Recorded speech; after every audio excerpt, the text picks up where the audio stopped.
खबरों के बुलेटिन के स्पॉन्सर ने रियल्टर गुरजतिंदर सिंह रंधावा। हर तरह की प्रॉपर्टी खरीदण ते वेचण लई तुसीं कॉल कर सकते हो।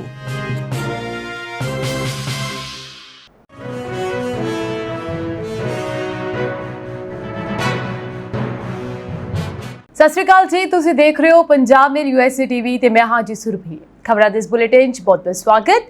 पेश आ देश विदेश नाल जुड़िया होईयां कुछ खास ते चोणवीआं खबरां। अमेरिका च ग्रीन कार्ड दा नवा नियम, हुण घर देश वापस जाके करनी पै सकदी है अर्जी। अमेरिका च हज़ारां हेथियंस ते डेपोटेशन दा खतरा। स्कूल दे बाहर मापियां नूं आइस ने घेरिया। ओहियो च 4 परिवारक मैंबरां दे कतल मामले च गुरप्रीत सिंह दी मौत दी सज़ा दे खिलाफ सुप्रीम कोर्ट च अपील।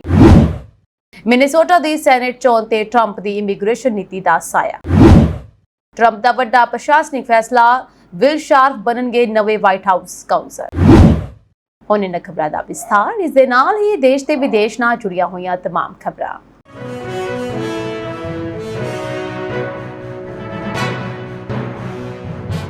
अमेरिका विच ग्रीन कार्ड लैण दी उड़ीक कर रहे प्रवासियां लई वड्डी खबर सामने आई है।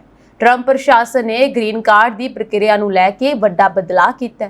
नवी नीति मुताबक अमेरिका विच अस्थाई वीजे ते रह रहे कुछ विदेशी नागरिकां नूं परमानेंट रेजिडेंसी यानी ग्रीन कार्ड लई अपने घरेलू देश वापस जाके अर्जी की प्रक्रिया पूरी करनी पै सकती है।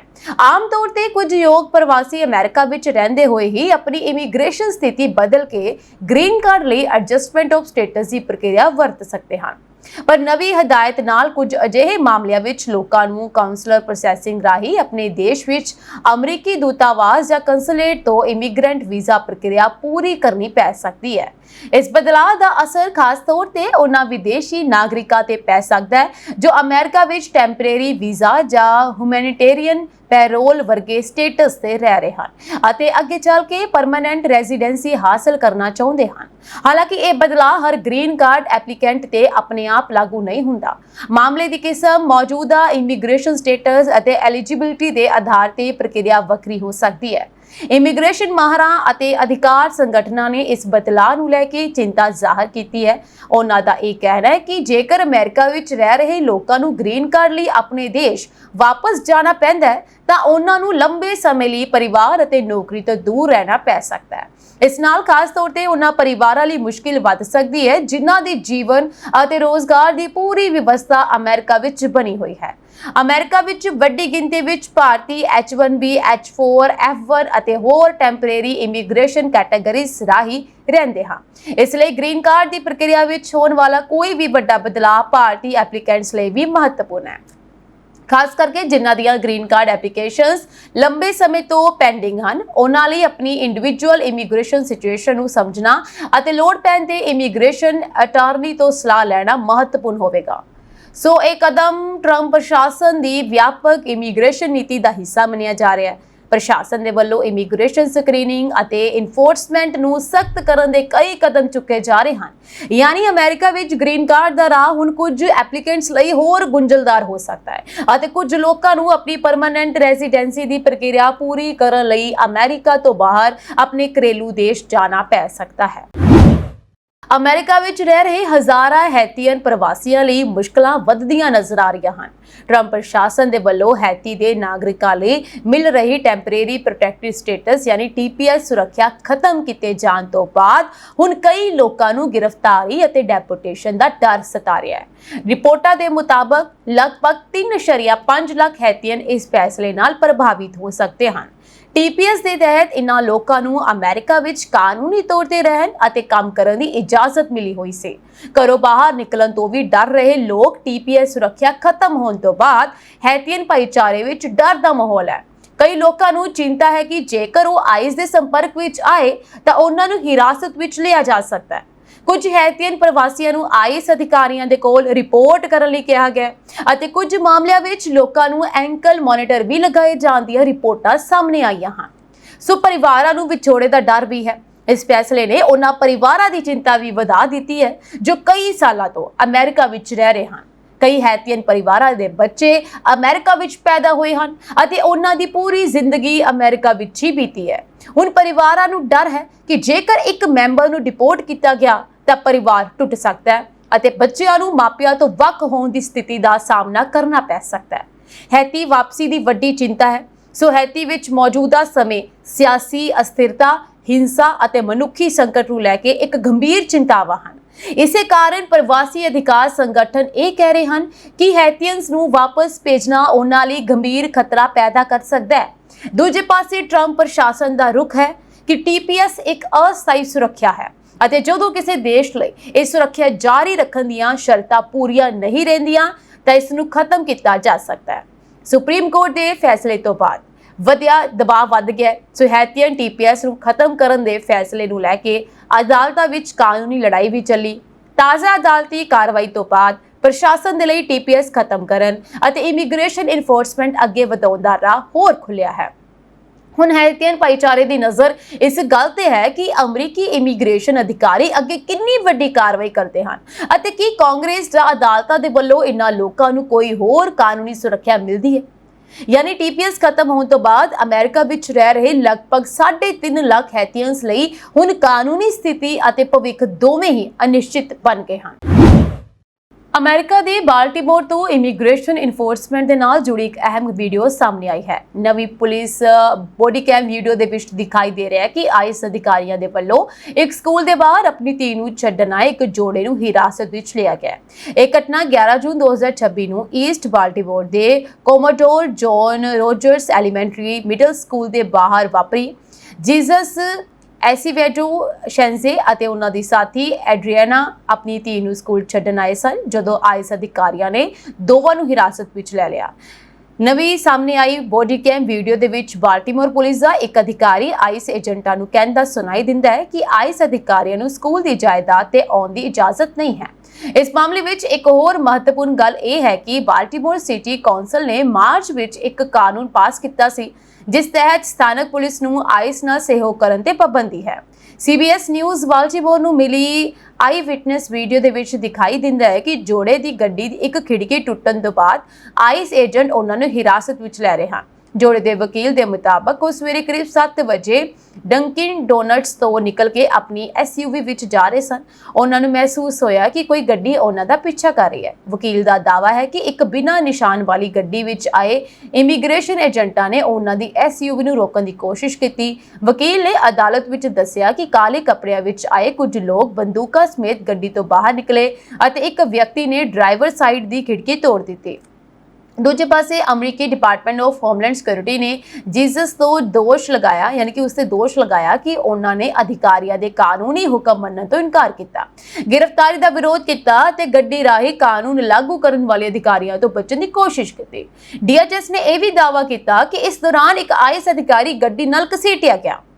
ਇਸ ਦੇ ਨਾਲ ਹੀ ਉਸਦੀ ਪਤਨੀ ਐਡਰੀਆਨਾ ਬਾਰੇ DHS ਨੇ ਸ਼ੁਰੂ ਵਿੱਚ ਦੋਸ਼ ਲਗਾਇਆ ਸੀ ਕਿ ਉਹਨਾਂ ਨੇ ਅਧਿਕਾਰੀਆਂ ਨੂੰ ਮੁੱਕਾ ਮਾਰਿਆ, ਪਰ ਬਾਅਦ ਵਿੱਚ ਇੱਕ ਐਫੀਡੇਵਿਟ ਵਿੱਚ ਮਿਨੀਮਲ ਫਿਜ਼ੀਕਲ ਰੈਸਿਸਟੈਂਸ ਯਾਨੀ ਬਹੁਤ ਘੱਟ ਸਰੀਰਕ ਵਿਰੋਧ ਦਾ ਜ਼ਿਕਰ ਕੀਤਾ ਗਿਆ। ਅਦਾਲਤ ਨੇ ਆਈਸ ਦੀ ਕਾਰਵਾਈ ਤੇ ਚੁੱਕੇ ਸਵਾਲ ਇਸ ਮਾਮਲੇ ਨੇ ਬਾਅਦ ਵਿੱਚ ਅਦਾਲਤ ਦਾ ਵੀ ਧਿਆਨ ਖਿੱਚਿਆ। ਇੱਕ ਜੱਜ ਨੇ ਜੀਸਸ ਐਸੀਵੇਡੋ ਸ਼ੈਂਜ਼ੇਸ ਦੀ ਗ੍ਰਿਫਤਾਰੀ ਨੂੰ ਲੈ ਕੇ ਆਈਸ ਦੀ ਗ੍ਰਿਫਤਾਰੀ ਜਾਂ ਕਾਰਵਾਈ ਤੇ ਸਖਤ ਟਿੱਪਣੀ ਕੀਤੀ ਹੈ। ਜੱਜ ਨੇ ਕਿਹਾ ਹੈ ਕਿ ਆਈਸ ਕੋਲ ਸਕੂਲ ਦੇ ਬਾਹਰ ਉਸ ਨੂੰ ਗ੍ਰਿਫਤਾਰ ਕਰਨ ਲਈ ਪ੍ਰੋਬੇਬਲ ਕੋਜ਼ ਨਹੀਂ ਸੀ। ਇਸ ਦੇ ਨਾਲ ਅਧਿਕਾਰੀਆਂ ਨੇ ਡਿਊ ਪ੍ਰੋਸੈਸ ਨਾਲ ਜੁੜੀਆਂ ਨਿਰਧਾਰਿਤ ਪ੍ਰਕਿਰਿਆਵਾਂ ਦੀ ਪਾਲਣਾ ਨਹੀਂ ਕੀਤੀ। ਦੋਵੇਂ ਮਾਪਿਆਂ ਨੂੰ 1 ਮਹੀਨੇ ਤੋਂ ਵੱਧ ਸਮੇਂ ਤੱਕ ਇਮੀਗ੍ਰੇਸ਼ਨ ਹਿਰਾਸਤ ਵਿੱਚ ਰਹਿਣ ਤੋਂ ਬਾਅਦ ਰਿਹਾ ਕਰ ਦਿੱਤਾ ਗਿਆ। ਸਕੂਲਾਂ ਦੇ ਵਿੱਚ ਆਈਸ ਕਾਰਵਾਈ ਤੇ ਮੁੜ ਬਹਿਸ ਹੋ ਗਈ ਹੈ। ਇਸ ਘਟਨਾ ਤੋਂ ਬਾਅਦ ਅਮਰੀਕਾ ਵਿੱਚ ਇਹ ਸਵਾਲ ਮੁੜ ਚਰਚਾ ਵਿੱਚ ਹੈ ਕਿ ਕੀ ਆਈਸ ਨੂੰ ਸਕੂਲਾਂ ਦੇ ਨੇੜੇ ਇਮੀਗ੍ਰੇਸ਼ਨ ਕਾਰਵਾਈ ਕਰਨ ਦੀ ਇਜਾਜ਼ਤ ਹੋਣੀ ਚਾਹੀਦੀ ਹੈ। ਇੱਕ ਪਾਸੇ DHS ਦਾ ਇਹ ਕਹਿਣਾ ਹੈ ਕਿ ਸਰਕਾਰ ਖਤਰਨਾਕ ਅਤੇ ਅਪਰਾਧਿਕ ਪਿਛੋਕੜ ਵਾਲੇ ਗੈਰ ਕਾਨੂੰਨੀ ਪ੍ਰਵਾਸੀਆਂ ਦੇ ਖਿਲਾਫ ਕਾਰਵਾਈ ਕਰ ਰਹੀ ਹੈ। ਦੂਜੇ ਪਾਸੇ ਇਮੀਗ੍ਰੇਸ਼ਨ ਵਕੀਲ ਅਤੇ ਆਲੋਚਕ ਅਜਿਹੀਆਂ ਕਾਰਵਾਈਆਂ ਵਿੱਚ ਕਾਨੂੰਨੀ ਪ੍ਰਕਿਰਿਆ ਅਤੇ ਪਰਿਵਾਰਾਂ ਦੇ ਅਧਿਕਾਰਾਂ ਨੂੰ ਲੈ ਕੇ ਸਵਾਲ ਚੁੱਕ ਰਹੇ ਹਨ। ਇਸ ਘਟਨਾ ਦੀ ਨਵੀਂ ਬੋਡੀ ਕੈਮ ਵੀਡੀਓ ਨੇ ਇੱਕ ਵਾਰ ਫਿਰ ਅਮਰੀਕਾ ਵਿੱਚ ਆਈਸ ਦੀ ਸਖਤ ਇਮੀਗ੍ਰੇਸ਼ਨ ਇਨਫੋਰਸਮੈਂਟ ਨੂੰ ਲੈ ਕੇ ਚੱਲ ਰਹੀ ਬਹਿਸ ਨੂੰ ਹੋਰ ਗਰਮਾ ਦਿੱਤਾ ਹੈ।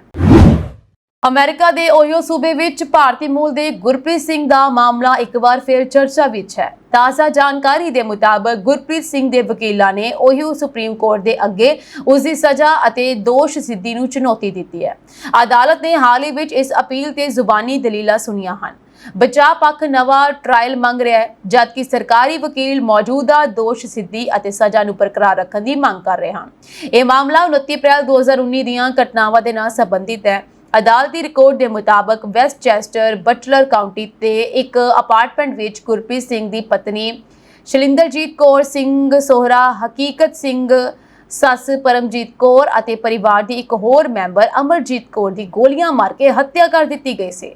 ਇਸ ਕੇਸ ਦਾ ਪਹਿਲਾ ਟ੍ਰਾਇਲ ਕਿਸੇ ਨਤੀਜੇ ਤੇ ਨਹੀਂ ਪਹੁੰਚ ਸਕਿਆ ਸੀ। 3 ਹਫ਼ਤਿਆਂ ਦੇ ਟ੍ਰਾਇਲ ਅਤੇ ਲਗਭਗ 14 ਘੰਟਿਆਂ ਦੀ ਵਿਚਾਰ ਚਰਚਾ ਤੋਂ ਬਾਅਦ ਜਿਊਰੀ ਸਹਿਮਤ ਨਹੀਂ ਹੋ ਸਕੀ ਅਤੇ ਜੱਜ ਨੇ ਮਿਸ ਟ੍ਰਾਇਲ ਐਲਾਨ ਦਿੱਤਾ। ਬਾਅਦ ਵਿੱਚ ਗੁਰਪ੍ਰੀਤ ਸਿੰਘ ਨੇ ਜਿਊਰੀ ਰਾਹੀਂ ਮੁਕੱਦਮਾ ਸੁਣੇ ਜਾਣ ਦੀ ਅਧਿਕਾਰ ਛੱਡ ਦਿੱਤਾ ਅਤੇ ਕੇਸ 3 ਜੱਜਾਂ ਦੇ ਪੈਨਲ ਸਾਹਮਣੇ ਗਿਆ। 2024 ਦੇ ਵਿੱਚ ਇਸ ਪੈਨਲ ਨੇ ਉਸ ਨੂੰ ਦੋਸ਼ੀ ਕਰਾਰ ਦਿੱਤਾ ਅਤੇ ਉਸ ਨੂੰ ਮੌਤ ਦੀ ਸਜ਼ਾ ਸੁਣਾਈ ਗਈ।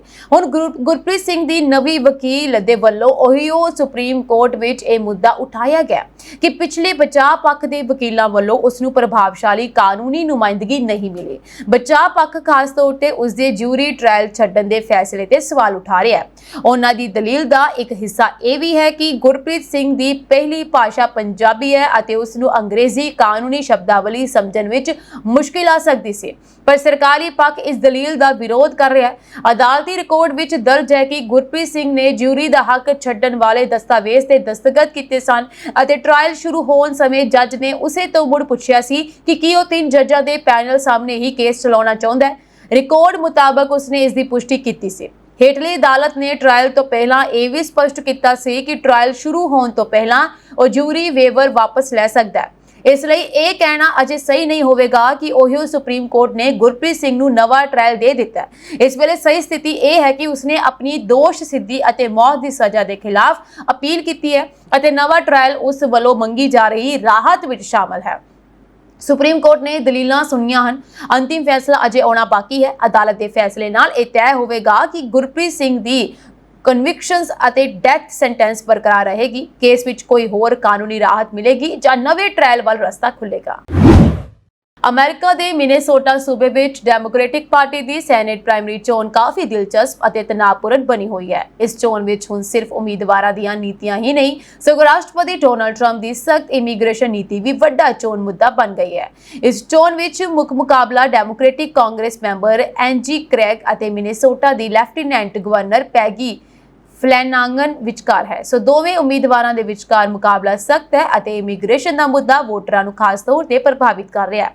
ਮਿਨੇਸੋਟਾ ਵਿੱਚ ਟਰੰਪ ਪ੍ਰਸ਼ਾਸਨ ਦੇ ਵੱਲੋਂ ਕੀਤੀ ਗਈ ਵੱਡੀ ਇਮੀਗ੍ਰੇਸ਼ਨ ਐਨਫੋਰਸਮੈਂਟ ਕਾਰਵਾਈ ਅਜੇ ਵੀ ਸਿਆਸੀ ਚਰਚਾ ਦੇ ਕੇਂਦਰ ਵਿੱਚ ਹੈ। ਮਿਨੀਐਪੋਲਿਸ ਵਿੱਚ ਇਮੀਗ੍ਰੇਸ਼ਨ ਏਜੰਟਾਂ ਅਤੇ ਪ੍ਰਦਰਸ਼ਨਕਾਰੀਆਂ ਦੇ ਵਿਚਕਾਰ ਹੋਏ ਟਕਰਾਅ ਅਤੇ ਇਸ ਦੌਰਾਨ ਹੋਈਆਂ ਮੌਤਾਂ ਨੇ ਵੀ ਮਾਹੌਲ ਨੂੰ ਹੋਰ ਗੰਭੀਰ ਬਣਾਇਆ ਹੈ। ਇਨ੍ਹਾਂ ਘਟਨਾਵਾਂ ਤੋਂ ਬਾਅਦ ਇਮੀਗ੍ਰੇਸ਼ਨ ਨੀਤੀ ਨੂੰ ਲੈ ਕੇ ਮਿਨੇਸੋਟਾ ਵਿੱਚ ਵੱਡੀ ਸਿਆਸੀ ਬਹਿਸ ਛਿੜੀ ਹੋਈ ਹੈ।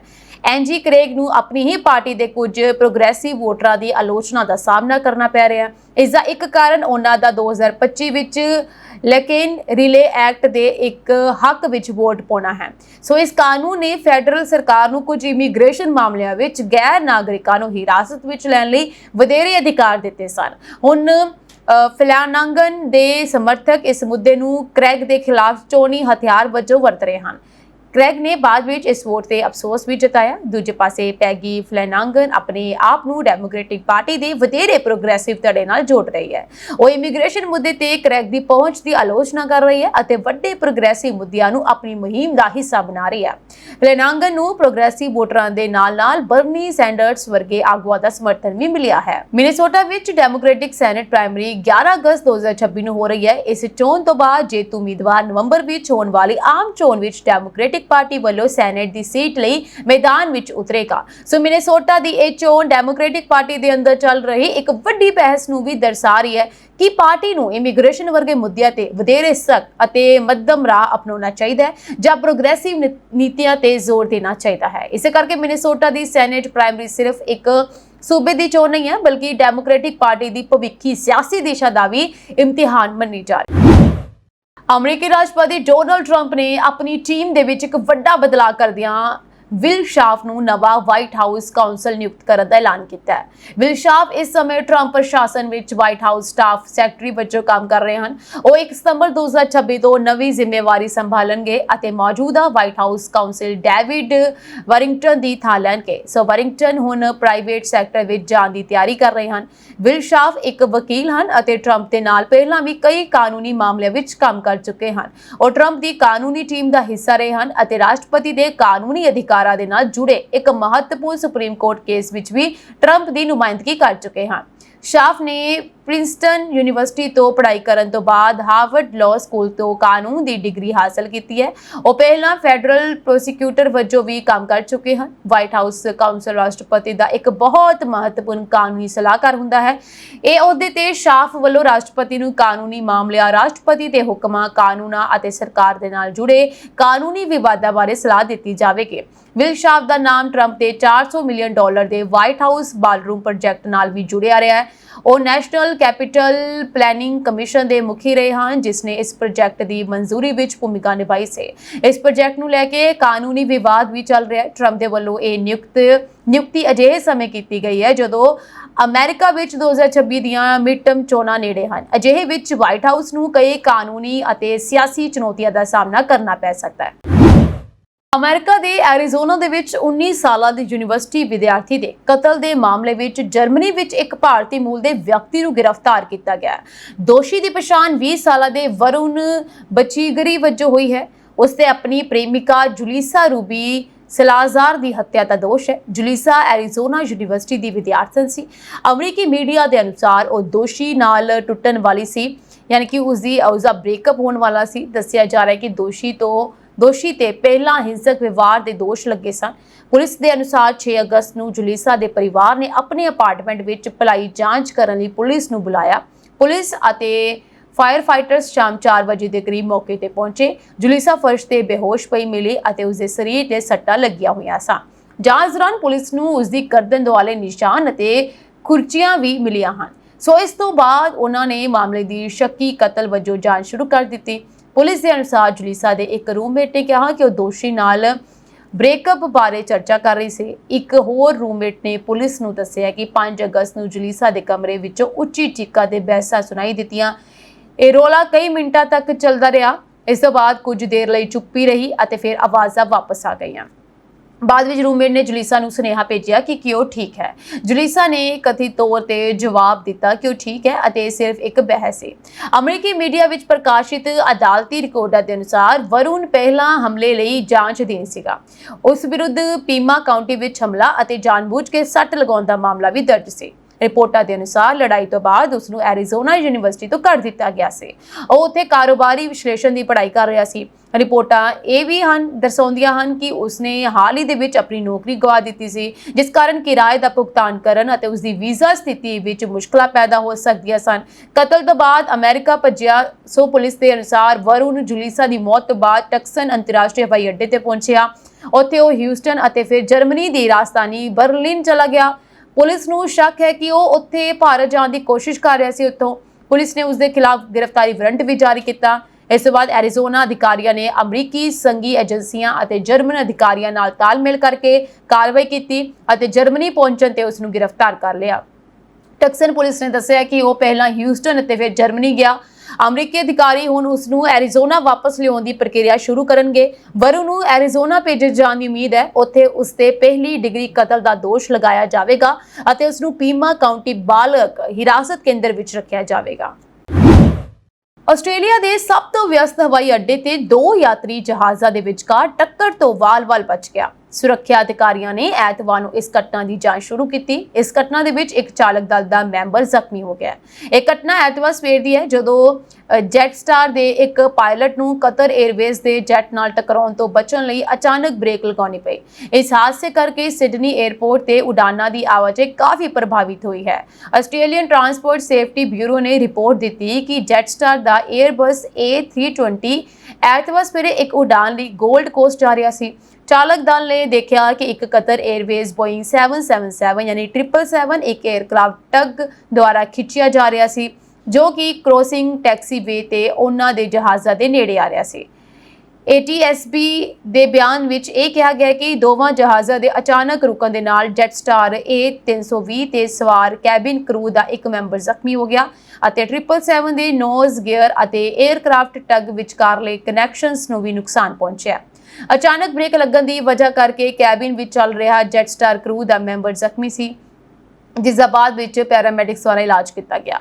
ਸੋ 에ਅਰ ਸਰਵਿਸਿਜ਼ ਆਸਟ੍ਰੇਲੀਆ ਅਨੁਸਾਰ ਇਸ ਪੂਰੀ ਘਟਨਾ ਤੋਂ ਬਾਅਦ ਸਿਡਨੀ 에ਅਰਪੋਰਟ ਤੇ ਉਡਾਨਾਂ ਵਿੱਚ ਲਗਾਤਾਰ ਦੇਰੀ ਹੋ ਰਹੀ ਹੈ। ਰੈਗੂਲੇਟਰ ਨੇ ਕਿਹਾ ਹੈ ਕਿ ਜਾਂਚਕਰਤਾ ਇਸ ਘਟਨਾ ਤੇ ਕਾਰਨਾਂ ਦਾ ਸਟੀਕ ਪਤਾ ਲਗਾਉਣ ਦੇ ਲਈ ਦੋਵਾਂ ਜਹਾਜ਼ਾਂ ਅਤੇ 에ਅਰ ਟ੍ਰੈਫਿਕ ਕੰਟਰੋਲ ਤੋਂ ਡੇਟਾ ਇਕੱਠਾ ਕਰ ਰਹੇ ਹਨ। ਨਾਲ ਹੀ ਚਾਲਕ ਦਲ ਅਤੇ ਟਰੱਕ ਆਪਰੇਟਰਾਂ ਤੋਂ ਪੁੱਛਗਿੱਛ ਵੀ ਕੀਤੀ ਜਾ ਰਹੀ ਹੈ। ਜਾਂਚ ਏਜੰਸੀ ਨੇ 에ਅਰਪੋਰਟ ਤੇ ਮੌਜੂਦ ਚਸ਼ਮਦੀਦਾਂ ਨੂੰ ਅਪੀਲ ਕੀਤੀ ਹੈ ਕਿ ਜੇਕਰ ਉਹਨਾਂ ਦੇ ਕੋਲ ਇਸ ਘਟਨਾ ਦੀ ਕੋਈ ਵੀ ਵੀਡੀਓ ਹੈ ਤਾਂ ਉਹ ਇਸ ਨੂੰ ਜਾਂਚ ਟੀਮ ਨੂੰ ਭੇਜਣ। ਸੋ ਜੈਟਸਟਾਰ ਦੇ ਇੱਕ ਬੁਲਾਰੇ ਨੇ ਆਪਣੇ ਬਿਆਨ ਵਿੱਚ ਇਹ ਕਿਹਾ ਹੈ ਕਿ ਸਾਡਾ ਜਹਾਜ਼ 에ਅਰ ਟ੍ਰੈਫਿਕ ਕੰਟਰੋਲ ਦੀਆਂ ਹਦਾਇਤਾਂ ਦਾ ਹੀ ਪਾਲਣਾ ਕਰ ਰਿਹਾ ਸੀ। ਉਦੋਂ ਹੀ ਇੱਕ ਹੋਰ ਜਹਾਜ਼ ਦੇ ਬੇਹੱਦ ਨੇੜੇ ਆ ਜਾਣ ਤੇ ਪਾਇਲਟ ਨੂੰ ਮਜਬੂਰੀ ਵਿੱਚ ਜ਼ੋਰ ਨਾਲ ਬ੍ਰੇਕ ਲਗਾਉਣੀ ਪਈ।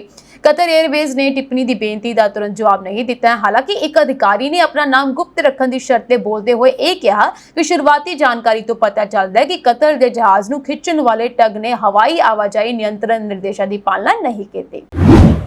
ਆਸਟ੍ਰੇਲੀਆ ਵਿੱਚ ਹਰ 5 ਸਾਲ ਬਾਅਦ ਹੋਣ ਵਾਲੀ ਰਾਸ਼ਟਰੀ ਮਰਦਮਸ਼ੁਮਾਰੀ ਵਿੱਚ ਇਸ ਵਾਰ 11 ਅਗਸਤ 2026 ਨੂੰ ਹੋਣ ਜਾ ਰਹੀ ਹੈ। ਇਸ ਵਾਰ ਇਹ ਮਰਦਮਸ਼ੁਮਾਰੀ ਪੰਜਾਬੀਆਂ ਲਈ ਅਹਿਮ ਹੋਵੇਗੀ ਕਿਉਂਕਿ ਉਹਨਾਂ ਨੂੰ ਆਪਣੀ ਮਾਂ ਬੋਲੀ ਪੰਜਾਬੀ ਲਿਖਾਉਣ ਦਾ ਮੌਕਾ ਮਿਲੇਗਾ। ਆਸਟ੍ਰੇਲੀਅਨ ਅੰਕੜਾ ਵਿਭਾਗ ਦੇ ਵੱਲੋਂ ਕਰਵਾਈ ਜਾਣ ਵਾਲੀ ਮਰਦਮਸ਼ੁਮਾਰੀ ਦੇਸ਼ ਦੀ ਆਬਾਦੀ, ਭਾਸ਼ਾਈ, ਸਮਾਜਿਕ ਅਤੇ ਸੱਭਿਆਚਾਰਕ ਬਣਤਰ ਦੀ ਸਹੀ ਤਸਵੀਰ ਪੇਸ਼ ਕਰਨ ਦੇ ਨਾਲ-ਨਾਲ ਭਵਿੱਖ ਦੀ ਸਰਕਾਰੀ ਯੋਜਨਾਬੰਦੀ ਦਾ ਵੀ ਅਹਿਮ ਆਧਾਰ ਬਣਦੀ ਹੈ। ਮਰਦਮਸ਼ੁਮਾਰੀ ਲਈ ਘਰਾਂ ਵਿੱਚ ਪੱਤਰ ਰਾਹੀਂ ਆਨਲਾਈਨ ਕੋਡ ਭੇਜੇ ਜਾ ਰਹੇ ਹਨ, ਜਿਸ ਨਾਲ ਲੋਕ ਆਪਣਾ ਫਾਰਮ ਆਨਲਾਈਨ ਭਰ ਸਕਦੇ ਹਨ ਅਤੇ ਲੋੜ ਪੈਣ ਤੇ ਕਾਗਜ਼ੀ ਫਾਰਮ ਵੀ ਮੰਗਵਾ ਸਕਦੇ ਹਨ। ਮਰਦਮਸ਼ੁਮਾਰੀ ਦੀ ਰਾਤ ਆਸਟ੍ਰੇਲੀਆ ਵਿੱਚ ਮੌਜੂਦ ਲੋਕਾਂ ਲਈ ਇਸ ਵਿੱਚ ਸ਼ਾਮਲ ਹੋਣਾ ਕਾਨੂੰਨੀ ਤੌਰ ਤੇ ਲਾਜ਼ਮੀ ਹੈ।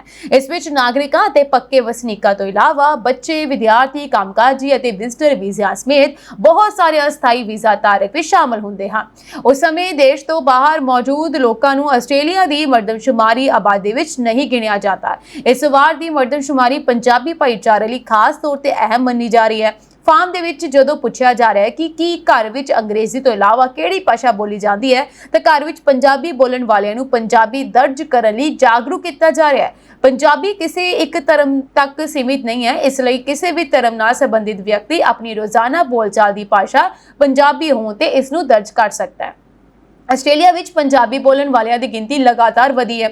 2011 ਦੇ ਵਿੱਚ 71,230 ਤੇ 2016 ਦੇ ਵਿੱਚ 1,32,499 ਅਤੇ 2021 ਵਿੱਚ ਗਿਣਤੀ ਵੱਧ ਕੇ ਲਗਭਗ 2.39 ਲੱਖ ਹੋ ਗਈ ਹੈ ਤੇ 2016 ਤੋਂ 2021 ਵਿਚਾਲੇ ਕਰੀਬ 80% ਵਾਧੇ ਨਾਲ ਪੰਜਾਬੀ ਅੰਗਰੇਜ਼ੀ ਤੋਂ ਇਲਾਵਾ ਆਸਟ੍ਰੇਲੀਆ ਵਿੱਚ 5ਵੀਂ ਸਭ ਤੋਂ ਵੱਧ ਬੋਲੀ ਜਾਣ ਵਾਲੀ ਭਾਸ਼ਾ ਬਣ ਗਈ ਹੈ। 2021 ਦੀ ਮਰਦਮਸ਼ੁਮਾਰੀ ਵਿੱਚ 2,10,000 ਤੋਂ ਵੱਧ ਲੋਕਾਂ ਨੇ ਸਿੱਖ ਧਰਮ ਨਾਲ ਆਪਣੀ ਪਹਿਚਾਣ ਵੀ ਦਰਜ ਕਰਵਾਈ ਸੀ। ਸੋ ਮਰਦਮਸ਼ੁਮਾਰੀ ਨੂੰ ਲੈ ਕੇ ਵੱਖ-ਵੱਖ ਸੰਸਥਾਵਾਂ ਤੇ ਪੰਜਾਬੀ ਪ੍ਰੇਮੀਆਂ ਵੱਲੋਂ ਗੁਰੂ ਘਰਾਂ, ਸੋਸ਼ਲ ਮੀਡੀਆ, ਮੀਟਿੰਗਸ ਅਤੇ ਹੋਰ ਸਾਧਨਾਂ ਰਾਹੀਂ ਜਾਗਰੂਕਤਾ ਮੁਹਿੰਮ ਚਲਾਈ ਜਾ ਰਹੀ ਹੈ। ਕੈਨੇਡਾ ਦੇ ਸੂਬੇ ਬ੍ਰਿਟਿਸ਼ ਕੋਲੰਬੀਆ ਨੇ ਜੰਗਲਾਂ 'ਚ ਫੈਲ ਰਹੀ ਅੱਗ ਕਾਰਨ ਐਮਰਜੈਂਸੀ ਲਾ ਦਿੱਤੀ ਹੈ। ਓਕਨਾਗਨ ਖੇਤਰ ਵਿੱਚ ਅੱਗ ਕਾਰਨ ਕਰੀਬ 20,000 ਵਿਅਕਤੀਆਂ ਨੂੰ ਆਪਣੇ ਘਰ-ਬਾਰ ਛੱਡਣੇ ਪਏ ਹਨ। ਸੰਘਣੇ ਧੂਏ ਕਾਰਨ ਫੋਨ ਅਤੇ ਇੰਟਰਨੈਟ ਸੇਵਾਵਾਂ ਬੁਰੀ ਤਰ੍ਹਾਂ ਪ੍ਰਭਾਵਿਤ ਹੋਈਆਂ ਹਨ। ਹੈਲੀਕਾਪਟਰਸ ਰਾਹੀਂ ਰਾਹਤ ਕਾਰਜ ਚਲਾਉਣ 'ਚ ਭਾਰੀ ਜ਼ੋਖਮ ਬਣਿਆ ਹੋਇਆ ਹੈ। ਕਿਸੇ ਜਾਨੀ ਨੁਕਸਾਨ ਬਾਰੇ ਹਲੇ ਕੋਈ ਜਾਣਕਾਰੀ ਨਹੀਂ ਮਿਲੀ ਹੈ। ਸਰਕਾਰ ਵੱਲੋਂ ਘਰ ਛੱਡਣ ਵਾਲੇ ਲੋਕਾਂ ਨੂੰ ਰੋਜ਼ਾਨਾ $200 ਦੀ ਮਦਦ ਦਿੱਤੀ ਜਾ ਰਹੀ ਹੈ। ਹਲਕੇ ਦੀ ਵਿਧਾਇਕ ਐਮੀਲੀਆ ਨੇ ਦੱਸਿਆ ਕਿ ਰਾਹਤ ਰਾਸ਼ੀ ਪੀੜਤਾਂ ਦੇ ਖਾਤਿਆਂ 'ਚ ਸਿੱਧੇ ਜਮ੍ਹਾਂ ਕਰਵਾਈ ਜਾ ਰਹੀ ਹੈ ਤਾਂ ਜੋ ਉਹਨਾਂ ਦੀਆਂ ਮੁਸ਼ਕਲਾਂ ਨੂੰ ਘਟਾਇਆ ਜਾ ਸਕੇ। ਅੱਗ ਹੁਣ ਪੈਟਿਕਟਨ ਸ਼ਹਿਰ ਤੱਕ ਪਹੁੰਚ ਗਈ ਹੈ, ਜਿੱਥੇ ਬਾਗਬਾਨ ਆਪਣੇ ਪੱਧਰ ਤੇ ਪਰਿਵਾਰਾਂ ਅਤੇ ਬਾਗਾਂ ਨੂੰ ਬਚਾਉਣ ਦੇ ਲਈ ਜਦੋਜਹਿਦ ਕਰ ਰਹੇ ਹਨ। ਸੋ ਐਮਰਜੈਂਸੀ ਨੰਬਰ 911 ਉੱਤੇ ਇੰਨੀਆਂ ਫੋਨ ਕਾਲਸ ਆ ਰਹੀਆਂ ਹਨ ਕਿ ਕਈਆਂ ਨੂੰ ਸੁਣਨਾ ਮੁਸ਼ਕਿਲ ਹੋ ਗਿਆ ਹੈ। ਪ੍ਰਸ਼ਾਸਨ ਨੇ ਲੋਕਾਂ ਨੂੰ ਅਪੀਲ ਕੀਤੀ ਹੈ ਕਿ ਉਹ ਹੰਗਾਮੀ ਨੰਬਰ ਦੀ ਵਰਤੋਂ ਸਿਰਫ ਜਾਨਲੇਵਾ ਸਥਿਤੀ ਹੋਣ ਤੇ ਹੀ ਕਰਨ ਤਾਂ ਜੋ ਅਸਲ ਲੋੜਵੰਦਾਂ ਤੱਕ ਤੁਰੰਤ ਮਦਦ ਪਹੁੰਚ ਸਕੇ। ਸੂਬਾ ਸਰਕਾਰ ਵੱਲੋਂ ਆਪਣੇ ਸਾਰੇ ਸਾਧਨ ਅੱਗ ਤੇ ਕਾਬੂ ਪਾਉਣ ਲਈ ਸਰਗਰਮ ਹੋ ਗਏ ਹਨ। ਉਂਝ ਹਾਲੇ ਤੱਕ ਫੈਡਰਲ ਸਰਕਾਰ ਵੱਲੋਂ ਸੂਬਾ ਸਰਕਾਰ ਦੀ ਮਦਦ ਲਈ ਕੋਈ ਰਾਹਤ ਪੈਕੇਜ ਜਾਂ ਆਪਣੇ ਤੌਰ ਤੇ ਅੱਗ ਬੁਝਾਉਣ ਦੇ ਯਤਨਾਂ ਦਾ ਖੁਲਾਸਾ ਨਹੀਂ ਕੀਤਾ ਗਿਆ। ਇਜ਼ਰਾਈਲ ਦੇ ਪ੍ਰਧਾਨ ਮੰਤਰੀ ਬੈਂਜਾਮਿਨ ਨੇਤਨਯਾਹੂ ਨੇ ਅਮਰੀਕੀ ਰਾਸ਼ਟਰਪਤੀ ਡੋਨਾਲਡ ਟਰੰਪ ਦੁਆਰਾ ਪੇਸ਼ ਕੀਤੀ ਗਈ ਗਾਜ਼ਾ ਸ਼ਾਂਤੀ ਯੋਜਨਾ ਨੂੰ ਖਾਰਜ ਕਰਦਿਆਂ ਵੱਡਾ ਬਿਆਨ ਦਿੱਤਾ ਹੈ। ਨੇਤਨਯਾਹੂ ਨੇ ਸਫਾਈ ਦਿੰਦਿਆਂ ਸਪਸ਼ਟ ਕੀਤਾ ਹੈ ਕਿ ਉਹਨਾਂ ਦੇ ਪ੍ਰਧਾਨ ਮੰਤਰੀ ਰਹਿੰਦਿਆਂ ਗਾਜ਼ਾ ਜਾਂ ਪੱਛਮੀ ਕੰਢੇ ਵਿੱਚ ਕੋਈ ਵੀ ਆਜ਼ਾਦ ਫਲਸਤੀਨੀ ਰਾਜ ਕਾਇਮ ਨਹੀਂ ਹੋ ਸਕਦਾ। ਨੇਤਨਯਾਹੂ ਦੇ ਇਸ ਸਖਤ ਰੁਖ ਨਾਲ ਟਰੰਪ ਪ੍ਰਸ਼ਾਸਨ ਨੂੰ ਵੱਡਾ ਝਟਕਾ ਲੱਗਾ ਹੈ, ਜੋ ਇਸ ਸ਼ਾਂਤੀ ਯੋਜਨਾ ਨੂੰ ਜੰਗ ਖਤਮ ਕਰਨ ਵੱਲ ਇੱਕ ਮਹੱਤਵਪੂਰਨ ਅਤੇ ਇਤਿਹਾਸਕ ਕਦਮ ਮੰਨ ਰਿਹਾ ਹੈ। ਇਜ਼ਰਾਈਲੀ ਪ੍ਰਧਾਨ ਮੰਤਰੀ ਮੰਤਰੀ ਨੇ ਦੁਹਰਾਇਆ ਕਿ ਜਦੋਂ ਤੱਕ ਹਮਾਸ ਨੂੰ ਪੂਰੀ ਤਰ੍ਹਾਂ ਨਿਸ਼ਸਤਰ ਨਹੀਂ ਕੀਤਾ ਜਾਂਦਾ ਉਦੋਂ ਤੱਕ ਇਜ਼ਰਾਈਲੀ ਫੌਜ ਗਾਜ਼ਾ ਤੋਂ ਪਿੱਛੇ ਨਹੀਂ ਹਟੇਗੀ। ਹਾਲਾਂਕਿ ਕੁਝ ਦਿਨ ਪਹਿਲਾਂ ਵਾਸ਼ਿੰਗਟਨ ਵਿੱਚ ਟਰੰਪ ਅਤੇ ਨੇਤਨਯਾਹੂ ਦੀ ਮੁਲਾਕਾਤ ਤੋਂ ਬਾਅਦ ਟਰੰਪ ਨੇ ਦਾਅਵਾ ਕੀਤਾ ਸੀ ਕਿ ਇਜ਼ਰਾਈਲ ਇਸ ਸਮਝੌਤੇ ਤੋਂ ਖੁਸ਼ ਹੈ, ਪਰ ਸੂਤਰਾਂ ਦੇ ਅਨੁਸਾਰ ਦੋਵਾਂ ਨੇਤਾਵਾਂ ਦੇ ਵਿਚਾਲੇ ਜ਼ਮੀਨੀ ਪੱਧਰ ਤੇ ਫੌਜ ਦੀ ਵਾਪਸੀ ਲਈ ਕਿਸੇ ਠੋਸ ਰੋਡ ਮੈਪ ਤੇ ਚਰਚਾ ਨਹੀਂ ਹੋਈ ਸੀ। ਡੋਨਲਡ ਟਰੰਪ ਦੀ 15 ਨੁਕਾਤੀ ਸ਼ਾਂਤੀ ਯੋਜਨਾ ਵਿੱਚ ਗਾਜ਼ਾ ਦਾ ਪ੍ਰਸ਼ਾਸਨ ਇੱਕ ਗੈਰ ਰਾਜਨੀਤਿਕ ਫਲਸਤੀਨੀ ਕਮੇਟੀ ਨੂੰ ਸੌਂਪਣ, ਹਮਾਸ ਦੇ ਹਥਿਆਰ ਅਤੇ ਸੁਰੰਗਾਂ ਜ਼ਬਤ ਕਰਨ ਅਤੇ ਇੱਕ ਅੰਤਰਰਾਸ਼ਟਰੀ ਸ਼ਾਂਤੀ ਫੋਰਸ ਤੈਨਾਤ ਕਰਨ ਦਾ ਪ੍ਰਸਤਾਵ ਸੀ। ਇਸ ਦੌਰਾਨ ਜੰਗਬੰਦੀ ਦੇ ਰਸਤੇ ਵਿੱਚ ਸਭ ਤੋਂ ਵੱਡੀ ਰੁਕਾਵਟ ਦੋਵਾਂ ਪੱਖਾਂ ਦੀਆਂ ਸ਼ਰਤਾਂ ਬਣੀਆਂ ਹੋਈਆਂ ਹਨ। ਇਜ਼ਰਾਈਲ ਫੌਜ ਹਟਾਉਣ ਤੋਂ ਪਹਿਲਾਂ ਹਮਾਸ ਦਾ ਨਿਸ਼ਸਤਰੀਕਰਨ ਚਾਹੁੰਦਾ ਹੈ, ਜਦਕਿ ਹਮਾਸ ਦੀ ਮੰਗ ਹੈ ਕਿ ਇਜ਼ਰਾਈਲ ਪਹਿਲਾਂ ਹਮਲੇ ਰੋਕੇ ਅਤੇ ਫੌਜ ਵਾਪਸ ਬੁਲਾਵੇ। ਨੇਤਨਯਾਹੂ ਦੇ ਇਸ ਅੜੀਅਲ ਰੁਖ ਅਤੇ ਗਾਜ਼ਾ ਵਿੱਚ ਜਾਰੀ ਫੌਜੀ ਕਾਰਵਾਈ ਵਿਰੁੱਧ 8 ਮੁਸਲਿਮ ਬਹੁਗਿਣਤੀ ਦੇਸ਼ਾਂ ਸਾਊਦੀ ਅਰਬ, ਸੰਯੁਕਤ ਅਰਬ ਅਮੀਰਾਤ, ਕਤਰ, ਜਾਰਡਨ, ਮਿਸਰ, ਤੁਰਕੀ, ਇੰਡੋਨੇਸ਼ੀਆ ਅਤੇ ਪਾਕਿਸਤਾਨ ਇੱਕ ਸਾਂਝਾ ਬਿਆਨ ਜਾਰੀ ਕੀਤਾ ਹੈ। ਇਨ੍ਹਾਂ ਦੇਸ਼ਾਂ ਦੇ ਵਿਦੇਸ਼ ਮੰਤਰੀਆਂ ਨੇ ਇਜ਼ਰਾਈਲੀ ਕਾਰਵਾਈ ਦੀ ਸਖਤ ਨਿੰਦਾ ਕਰਦਿਆਂ ਚੇਤਾਵਨੀ ਦਿੱਤੀ ਹੈ ਕਿ ਇਜ਼ਰਾਈਲ ਦੇ ਲਗਾਤਾਰ ਹਮਲੇ ਅਮਰੀਕੀ ਸ਼ਾਂਤੀ ਯੋਜਨਾ ਦੀਆਂ ਕੋਸ਼ਿਸ਼ਾਂ ਨੂੰ ਪੂਰੀ ਤਰ੍ਹਾਂ ਪਟੜੀ ਤੋਂ ਉਤਾਰ ਸਕਦੇ ਹਨ। ਇਹ ਸਾਂਝੀ ਦੇਸ਼ ਤੇ ਵਿਦੇਸ਼ ਨਾਲ ਜੁੜੀਆਂ ਹੋਈਆਂ ਕੁਝ ਖਾਸ ਤੇ ਚੋਣਵੇਂ ਖਬਰਾਂ IPTV ਬਾਕਸ ਇਲਾਵਾ ਤੁਸੀਂ ਸਾਨੂੰ ਸਾਡੇ ਸੋਸ਼ਲ ਮੀਡੀਆ ਪਲੇਟਫਾਰਮ ਜਿਵੇਂ ਕਿ Facebook, TikTok, Instagram, YouTube ਤੇ ਸਬਸਕ੍ਰਾਈਬ ਤੇ ਫੋਲੋ ਕਰ ਸਕਦੇ ਹੋ ਤਾਂ ਜੋ ਤਾਜ਼ਾ ਖਬਰਾਂ ਤੇ ਸਾਡੇ ਖਾਸ ਪ੍ਰੋਗਰਾਮ ਸਭ ਤੋਂ ਪਹਿਲਾਂ ਤੁਹਾਨੂੰ ਮਿਲ ਸਕਣ। ਫਿਲਹਾਲ ਅੱਜ ਦੇ ਬੁਲੇਟਿਨ ਦੇ ਵਿੱਚ ਇੰਨਾ ਹੀ ਹੈ ਜੀ। ਮੈਨੂੰ ਤੋਂ ਇਜਾਜ਼ਤ ਔਰ ਸਭ ਦਾ ਬਹੁਤ ਬਹੁਤ ਧੰਨਵਾਦ।